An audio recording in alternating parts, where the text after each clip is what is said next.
So this was not a video I planned on doing. This was just one of those spontaneous things that, you know, gets my mind ticking, and then I think, oh, I wonder if anybody else is interested in that. So, I've seen some videos where there's a craze going on at the moment where people doing what's it called? Raindrop resin. Sort of they're making coaster things out of like sort of raindrop effect. Or some people are calling it bubbles, some people... Anyway, I thought it looked really, really interesting. People are using different mica powders, some use Chameleon powders, and I was like, I wonder which one sort of comes out the best. I wonder what... And people are sort of doing different things. And sort of, so I wanted to really compare them on the same sort of scale, same sort of size. So I found these are some pop socket moulds, and I thought, rather than just try it out for myself and do a project, you know what I'm like, I wanted to test. I wanted to test what they look like. So I can't help it. That you know, my scientific brain's going. So I've got some, so I sort of got together the bits that I have. Now I don't have loads of different mica powders and stuff like that, but I've got together the ones I have. So I have, which are just some used in my last video, an interference purple mica, which is like a two-tone. I think that should be really, really pretty. Then I've got this silver lilac, which I've not really used this mica very much at all. So I've no idea what that's going to do, actually. Then I have this magic blue mica by Minimal Makeup Ingredients. I love this normally in projects, so I'm really wondering whether this will make any difference. Now, what I'm looking for is, people have been using Chameleon powders, which you know I love, and I've chosen Grape. I've chosen a lighter one and a darker one, so I've chosen the Champagne and the Grape. Whether those are the best two to use, I'm not sure, but I've chosen those two because I wanted two that were totally different in colour. Because some of the blues and stuff are very similar, so I wanted two that were totally different. Now, so I know that those are supposed to be nice, but does normal mica work? Does normal mica work? Now, so what I've thought was, now the reason these work is because it's like the colour shift in them. So what I thought was, I'm going to use a blue, sort of, so that we can see what the difference is between a sort of a normal mica and a sort of a, and then I'm going to use, those are the two I showed you, they're really nice ones. Then I'm going to use a green. Now this is a deep green. So what I thought was, I'll do one of each of these, a green and a blue, and then what about if I do one and mix them? So I've got 8 moulds. I'm going to do the interference, the lilac, the champagne and grape in the chameleons, then the blue and the green, and then I'm going to do some mixed colours, and we'll see what happens. So I'm going to use Let's Resin. I've not done this before, so if I'm not very good at the bubble technique, don't worry, it's just going to be blobs at the end of the day. We'll see. Okay, let's go. Oh, and sorry, forgot. I'm going to use the Sophie and Toffee, these are the same thing, Mirandai pigment in black for the Chameleon powders. Now, I did think about doing them all in black, but I'm not sure, because with mica powder, when you use black with mica powder, normally it tends to just eat all of the colour up. It tends to just, the colour just tends to disappear. It just turns, if you've ever done anything and you've put the mica powder on the thing and then you put black in, your mica powder just seems to get swallowed up. The colour isn't vivid anymore. So I think I might just use the black on the Chameleon powders, but we'll see. Right, okay, let's get ready.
So we've got the interference purple first.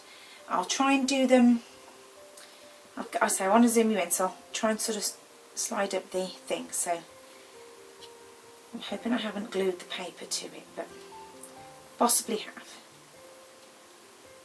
So we've got the interference purple. That's it, that comes off. Let's see, let's see. Oh, doesn't want to stick now. Right, has it got any sticky? Stick it to the back. Let's see. Oh, it's pretty. So these are matte moulds. So it has worked. I don't know whether shiny. Oh dear. I'll do. Oh look, it's left.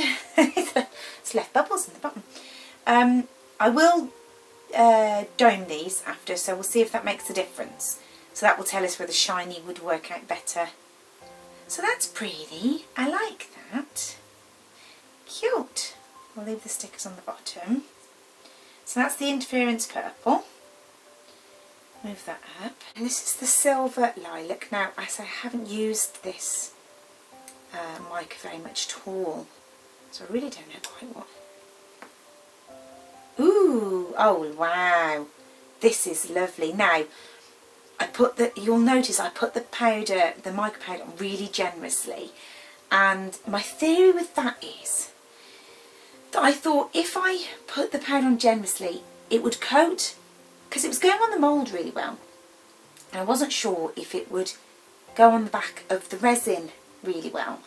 I wanted to coat sort of the edges and perhaps get a deeper sort of mark around the edges of the resin, the UV resin, and make sure that it sort of got really saturated. And then with the colours, I mixed the micas in the resin, and it was only the Chameleon powders that I did in black. I really like that one. I really like that one. See, I think that's worked. I think that's worked really well. So on that there, this one's not so sort of apparent, although I do like that if you're looking for a more subtle. But I think that's worked. I think I like that. So I don't know that you have to have. Okay. I don't have a fancy camera, although I've saved up for a very long time, and I've just bought a new camera. Because this one, you'll notice some of it goes dark sometimes, and then light, and then sometimes we get a couple of flashes, and it's very old. Bless it, the poor camera's done its job, but it's very old. I've saved it for a long time, but I haven't quite got the lens I need with it yet, but I have got the base camera. Let's have a look at this. Oh wow, okay, wow, look, okay, I do love that. Look at the two-tone in the water droplets. It depends on what effect you're going for, because I do like that, but I do love the two-tone. But we've got quite a bit of metallic shimmer in that. I can see uses for all of these. Do really like that. That is gorgeous. Okay. Really, really liking the effects these are giving. I don't think you have to have. I'm really glad I've done this experiment. I don't think you have to have a certain type of mica, you know. And this is the champagne. That was the grape. This is the champagne. Ooh, wow. Again, you can really see the two-tone colours in the... I'm getting... Look, all my moulds have got bubbles in. I can really see the two-tone colours. I really wonder what these will look like when they are domed. You can really see the two-tone in the sort of the raindrops, the bubbles. Really like this. These are gorgeous. Right, let's see. This is the deep green. Then we've got the magic blue at the bottom, the mixed, and the gold. The gold one, I had one more circle left and I couldn't just leave one more. So this is just a normal mica, a deep green normal mica. So this will say whether a normal mica is, oh wow, that's still, this still looks nice. So I wouldn't, if you've just got normal micas and you haven't got chrome powders and you haven't got interference powders and colour shift, this still looks nice. It's still lovely because I've put, I don't know if it's because I've put lots on there, but you still get, because of the sphere, you still get like a dark hue and then a lighter in the middle. Still like it. I still think this is ever such a nice technique. And then the magic blue. I'll do the magic blue first because again that is just a normal mica. This one was, this came out funky, but that is really pretty. I really like these normal micas. If I didn't have anything else, I would still be really pleased with the effect of the normal micas. This is such a pretty, why have I not tried this before? Why have I not seen this before? I still love this effect. I have a frog mould. My sister bought me a frog mould. I'm going to use a frog mould and do my son a frog. This would be so cool, and the frog and the chameleon powders. Right, we have to do a frog, people. Peeps, we've got to do a frog for my boy. That's really nice. Okay, now the mixed. Now, if we mix colours together, will we get some kind of, because you can mix any colours together. And I just mixed, I wasn't sure whether to do it the blue or the green, so I just mixed the colours together as often. If we do a mixed, will it make any difference? Oh yeah, it's still nice, although I think perhaps I could have done a bit better with the mixing. I kind of just like, perhaps I could have done a bit better. Yeah, perhaps I could have done a better job with the mixing. But still pleasant. If you mixed some colours, perhaps 2-3 colours, you could probably get, or seeing this, perhaps if you did the back of the bubbles one colour and the rest, perhaps it, I might have to do that. In the big bubbles, if you did one, instead of just little bubbles, if you did one in big bubbles, like this is sort of like bigger bubbles. If you did, like with a makeup applicator, and you did the tips of the bubbles in one colour, then went over in a different colour with the two-tone micas, with two-coloured micas, that might work better than just like splodging it around like I did there.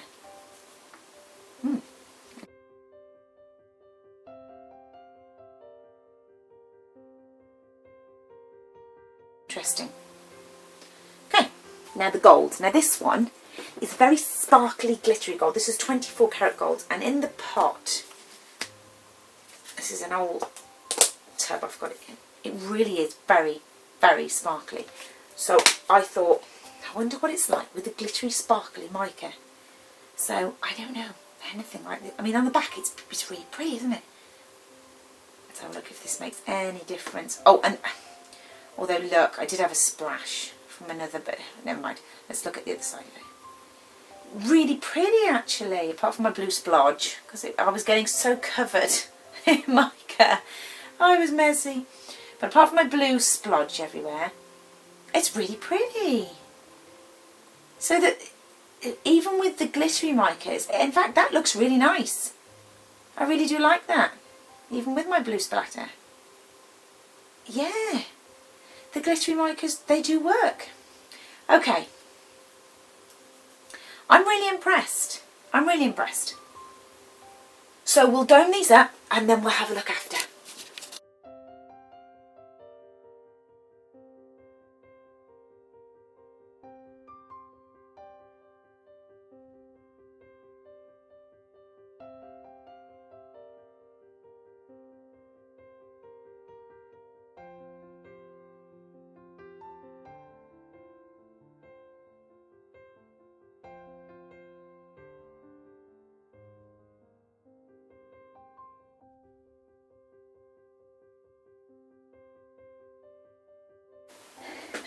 Can you see that? I've done that. It looks really pretty now. So we'll do that to all the others, then we'll come back and have a look. Okay. Hope you can see that without too many reflections, because I've got quite a few lights going on, because I couldn't quite catch the shine. Okay, so I've done them all, and I love them. They came out really pretty. So the whole point was not to make pretty, well, it's always to make pretty things, but the whole purpose was to see whether you had to have this sort of a certain different mica pigment, that kind of thing, to do the technique. And the answer, I think, is no. You can use different micas to get different effects as you want to, really. The only thing I would say is by looking at it, I think the more pigmented micas work better. I do like this. It's pretty, but it doesn't work as well as the darker pigments. It still gives a nice illusion. It still is pretty, but you don't get that effect as well. I mean, this one isn't that much darker, but it gives the illusion better. I really like this, actually. I've not used this silver lilac that much, but look how pretty that is. It's really nice. So basically you're looking for a nice deep colour. This one, the bubble wasn't so uniform, but look how pretty that is. Look at the shape of that. That's really, really, really pleasant. This is the Magic Blue. I've left the names on the back so I know what they were. But look how pretty that ununiform bubble is. So I think playing around with the shapes in this would be brilliant. So, yes, I think definitely these Chameleon powders are fantastic. The two tones are brilliant. Look at the colour shift in that. I mean, you've got the purple to the sort of goldy purple to the green. It's fantastic. That's brilliant. It actually shows up fantastic. So, but I really do like this with the two colours. You could play around with the two colours. Definitely, I think doing the one colour on the back of the bubbles and the other colour on the rest of the backing would look better. To play around with that. The gold, apart from my blue splodge, did work well with the glitter. That was a really nice one. But definitely, I love this blue. I love this blue. So different micas, you don't have to have the Chameleon powders. You definitely don't have to have them. But the deeper colours do work nicer. The green I like, but I prefer the blue. The deeper, darker colours work nice. I think that's how they work. The depth of the colour works better.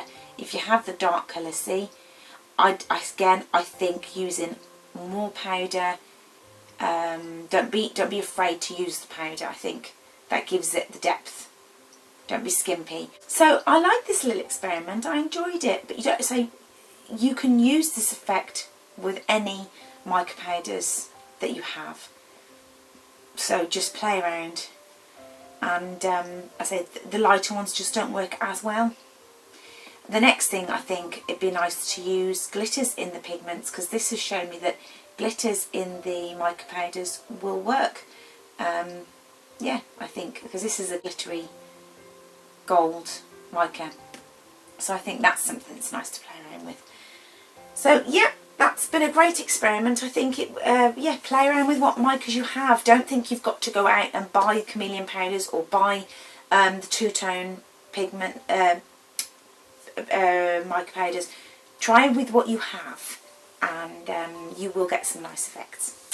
Alright, I hope you've enjoyed this little video. I'm certainly going to now play around with some more of this, and I'm going to use that mould that my sister bought me, the frog, for my son, and I think I'm going to use some of the Chameleon powder since I've got them, and I'm going to use some of the greeny blues and see if I can do a nice frog for my son. Right, take care everybody, see you soon, bye bye.